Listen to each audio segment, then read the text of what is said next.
ہے جو آج کل کے دور میں ہو رہا ہے، سجاوٹ کی جاتی ہے، ٹھیک ہے، آتش بازی، ڈھول ڈھماکے، گھوڑے نچانا، اور پھر جو ہے وہ کیک پر لفظ محمد لکھا جاتا ہے، نالین شریف بنایا جاتا ہے، اس کے اوپر پھر چھری چلائی جاتی ہے.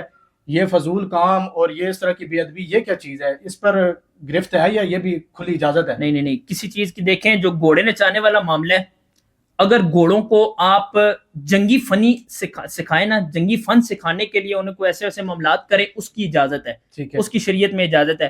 لیکن یہ باقاعدہ طور پہ میلاد والے دن جو باقاعدہ طور پہ ایسے عمل کرنا، گھوڑے نچانا ہو گیا. یہ جو ڈھول دھمکے کی داس ہے نا، میں نقشبندی اور الحمدللہ نقشبندی سلسلے سے میرا تعلق ہے. ہمارے یہاں تو ویسے بھی ڈھول کو جائز نہیں سمجھا جاتا، ٹھیک ہے. میری شادی بھی ہوئی ہے تو آپ یہاں میرے محلے سے پوچھ سکتے ہیں کہ ڈھول کی ایک داب بھی نہیں بجی. اچھا مجھے یہ بتائیے گا، اب ہم راولپنڈی شہر میں رہتے ہیں، قریب ہی لال کرتی ہے، راجہ بازار ہے، صدر ہے، ادھر یہ کام ہو رہا ہے، تو یہ گرفت نہیں ہے اس پر؟ یہ ضروری نہیں ہے؟ قوالیوں میں وہ میوزک لگے ہوئے ہیں، ڈیک لگے ہوئے ہیں، قوالیاں، جو قوالیوں کے اندر بھی کچھ اشعار ایسے ہیں نا گرفت والے ہیں جن کے اوپر علماء کرام کو گرفت کرنی چاہیے. قوالیوں کے اندر بھی ایسے اشعار ہیں. یہ کیوں نہیں روکا جاتا؟ دیکھ، جو علماء کرام ہیں، جس قدر میں یہاں آپ کے پوڈ کاسٹ کے ذریعے ہر علماء دین کو یہ میرا میسج ہے، اس کی آواز اٹھائیں. بہت ساری ایسی طریقے ہیں، بہت ساری ایسی طریقے ہیں جو اس معاملات کو لے کے چلتے ہیں.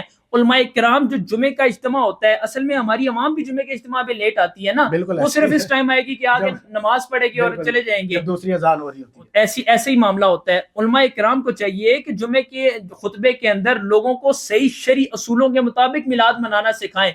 اگر کوئی، میں آپ کو ایک مثال دیتا ہوں، یہاں ہم نے میلاد کی محفل کی، سارے رات ہم میلاد کے ذکر کرتے رہے، اچھا ہم نے ذکر گزارا، صبح اٹھ کے جا کے کسی نے فجر کی نماز نہ پڑھی، سو گیا، فجر کی نماز جس نے قضا کر دی، اس کا ساری رات میلاد میں بیٹھنے کا کوئی فائدہ نہیں. ہمارے نبی نے کہا میلاد نماز میری آنکھوں کی ٹھنڈک ہے.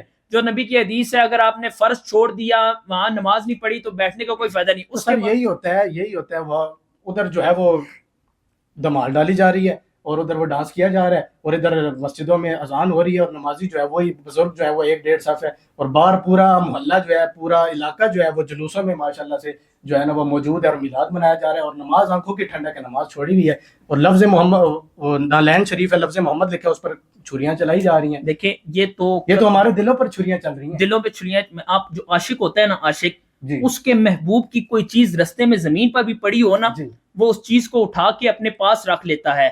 ہم جن اعلیٰ حضرت کے ماننے والے ہیں نا، اعلیٰ حضرت امام احمد رضا خان فاضل بریلی، وہ جب مدینہ پاک گئے نا تو ان کے پاؤں میں ایک کانٹا چپ گیا، مدینہ پاک کا ایک کانٹا چبھا. انہوں نے کانٹا وہاں سے اٹھا کے کہاں لگایا؟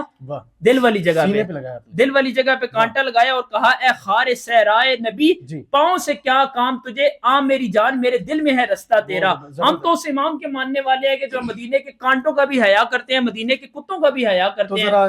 ایسے کام سے تو اصلاح کر دیں عوام الناس کی کہ یار یہ دیکھیں، آپ نے کیک کاٹنا ہے، کیک کاٹنا ہمارے دور کا رواج ہے، آپ اس پہ مٹھائی تقسیم کریں. اگر تو آپ اسے مکمل طور پہ شامل کر لیں گے کہ جب تک ہم کیک نہ کاٹیں گے اس وقت تک 12 ربیع الاول نہیں ہوگی، پھر تو یہ بات ہی غلط ہے. اگر آپ یہ کیک کاٹ لیں، اگلے سال آپ مٹھائی دے دیں، اس سے اگلے سال آپ کچھ اور لنگر میں دے دیں، ایسا ویسا معاملہ چل جاتا ہے. کوشش یہ کیا کریں کہ وہاں پر، کیونکہ بڑا ایک الگ تھلگ سا نازیبا سا ماحول بن جاتا ہے جب کیک کاٹا جاتا ہے، لوگ افراتفری کا سما ہوتا ہے. کیک کے اوپر کوئی ایسے الفاظ نہ لکھائیں کہ جو لکھنے کے بعد آپ اسے کاٹیں، وہ یہ اچھی بات نہیں ہے.